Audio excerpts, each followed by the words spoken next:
Hi YouTube, my name's Sean Connors and this is Outsiders and welcome back, and today is another mailbag programme. We've got quite a lot to cover off, we've got 10 minutes to do it in, so without further ado I'm going to kick off the mailbag programme. Just a reminder for you, for those that might only capture my show through this way, check out the Tomb of Curses videos. That's quite an exciting project that I've got going on. Have a little look at it, see what you think, give it a shot. It's ambitious, it's going to be bold, and it kicks off this Friday. Good luck to all those taking part. Anyway, here's the mailbag program. First question I have is from Inside Out. Love the name. He said, I was wanting a video on how deities should be treated in the campaign, how important they are, how they might interact with the PCs, or if higher powered PCs or NPCs should or could possibly ascend to divinity, and how these issues are best handled in the campaign I'm currently building. I'm considering having the main adversary, an emperor, attempting to ascend to divinity. The closest I've come to this might be handled is that his soul merges with that of the powerful dragon, and the PCs might destroy him before he's able to ascend to become a god. Thoughts or comments would be much appreciated. Big question actually, so let's try and quickly break it down. So the first part to this question is how deities should be treated in the campaign. Inside Out, I've been working on something I call piety for a while, particularly with clerics around fantasy games, where the player, to try and simulate or try to get the player to get more interactive with his deity, because none of us are going to have the ability to write a complete pantheon like the Holy Bible, and no one could expect us to. But one thing you can do is there's certain principles around all religions that can be based on, and that's where piety came from. So if you have a look back through some of videos on the Campaign Builder series, you see what I've been doing with piety points. Might be something you want to put in, because what it will do is it will actually make the clerics in your group, or those that have a faith, try to attune themselves more in line with the values of the faith and the various ceremonies and services of the faith, and it ties in everything around the calendar and various important dates. It's worked very well for me, so that's something I would possibly look at. As far as deities interacting with PCs, no, I never do. You know, there's no divine inspiration or that. Deities are best to be believed in, not to actually come down and actually support or help or hinder the players. A deity could easily do that. So I think you have to put to one side deities. However, your final point is a really good one. A long time ago, do bear with me a minute, I'm sorry about this. I'm desperate for a cup of tea, and as being a British, I've got one on standby just for this moment. Very sore throat. Yesterday's gaming session, by the way, was a doozy.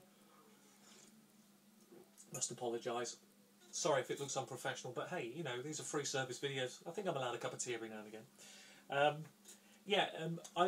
My brother was the one that started the idea in my head years ago. He called them deity quests, and the idea is that high-level characters ultimately want to become demigods, stroke deities themselves, and ascend beyond the normal playing table into something much grander. So I totally see where you're going, and it would make sense that perhaps this emperor his plan is to ascend to deityhood through a particular method, and there is a chance the players could interrupt that challenge, that quest that he's currently on. It's a really good idea. I don't see anything wrong with that. I think deity quests are the ultimate pinnacle of what a character potentially could stand for. I mean, we've all met them in our gaming groups from time to time. Players who want their character to become a god. Sounds crazy, but it's a fact. You know, and why shouldn't we encourage it? In all the years I've been playing, has anybody managed to ascend to godhood? No. Because the quests were just too tough. They were too tough, and they just weren't worthy enough, if I'm being honest. But a few have tried, and it's a brilliant idea, and I do love it to bits actually. So I hope I've answered it in the right way. So to very quickly recap for you Inside Out, I use piety points to stimulate the belief system between the clerics and the deities. I don't have deities interfering with normal people. None of my campaigns are based around that. However, I do think deity quests are certainly worth something to think about in the long run in the game. And who knows, a deity quest where a character retires in such a unique way, it's got to be a very good thing, surely. It's an excellent thing, and brilliant. Maybe their deity becomes part of the pantheon of your game world. I think it's a pretty awesome thing, that. Anyway, so that's your question, I hope answered. This one's quite long-winded, but very important questions from Evan, who...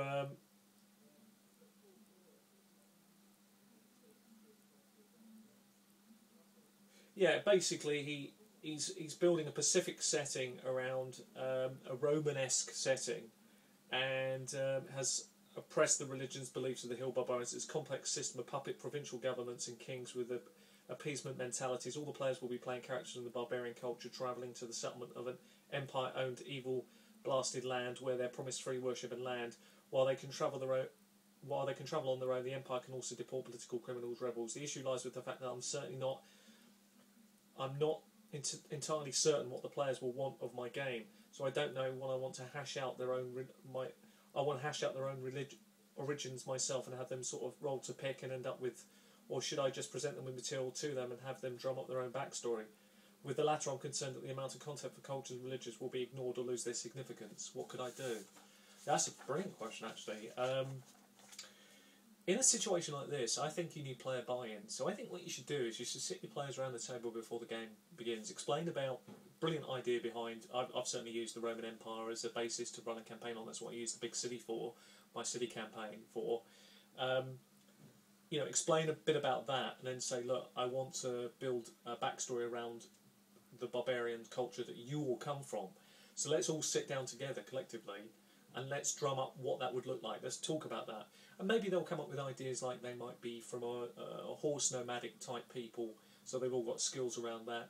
Maybe their primary weapons are bows firing off horseback. They'll tell you, they'll guide you, and you can then roll and run with that. And you've got an immediate buy-in by doing this, because they'll obviously understand totally that it's an oppressed land, oppressed people, but they're fighting for their beliefs of their people and probably for the survival of their people in an oppressed society. So by engaging them, rather than you coming up with ideas that they might not actually respond to or actually enjoy, it's better to get their buy-in, and then hopefully what you'll see is that they'll enjoy it for what it is, and the effort that you put in will be rewarded twice, because they'll understand where you're coming from, and equally you've got their buy-in because you sat down and talked to them about it. And that's the most important thing that you could do, I think. And finally, the final question is, I'm having a problem with some players. I don't know where I should go. This is from, the last question, was from 3131771. I know we've spoke before, but this was a follow-up to questions that he asked. That's Evan. And this one's from MaxiRide 10,000, which is having a problem with players. My problem is the fact that my players are good when they get to the table, but it's hard as hell to get them there. What do? I don't want to punish them for their behaviour, but they never seem to show up without a little reinforcement. It's just hard for me as a new DM to run a campaign with half the people there. Well, to be honest with you, MaxiRide 10,000, the simple answer is you have to be a bit tough on them. I've said this many times in my videos. You've got to show some tough love a little bit here, in a nice way, of course. And the way you reinforce it is that you obviously take the game seriously, so you expect your players to. And the way that this would work is that you say to them that obviously you're only going to reward experience for the characters who make it to the table on time, who show up regularly, and those that don't, the way that you're writing your material means that they can be left behind in that given story. Now that might not be quite what you want, but it's better for you, because what else are you going to do? Drag those characters around and you play them in, or you know what I mean? So I think the best thing you can do is just be a little bit tough. So if they don't show up, you can adjust your stories to the amount of players that are actually there, and don't lose any heart or faith over what you're doing. You're doing a good job.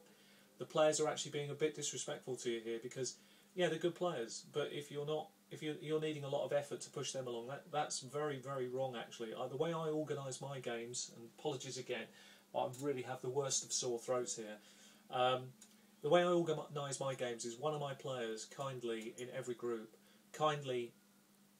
make sure all the players are informed. We talk about when we're going to meet up next at the end of every session anyway, and we normally have a planned date in the diary, and we tend to stick to it.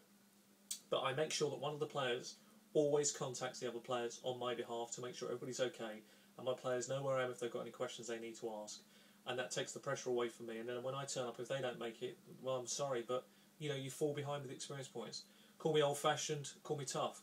The reality is, if you don't make the effort to turn up, what do you want me to do about it?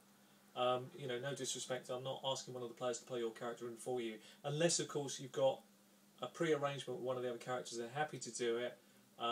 You've made, not everybody can make every session, that's fine. That way, what you're really reinforcing, if I'm being honest, MaxiRide 10,000, is the fact that these people more likely make your sessions. Anyway, I've been Sean Connors, this has been Outsiders. Till the next time, guys, take care of yourself. Happy gaming.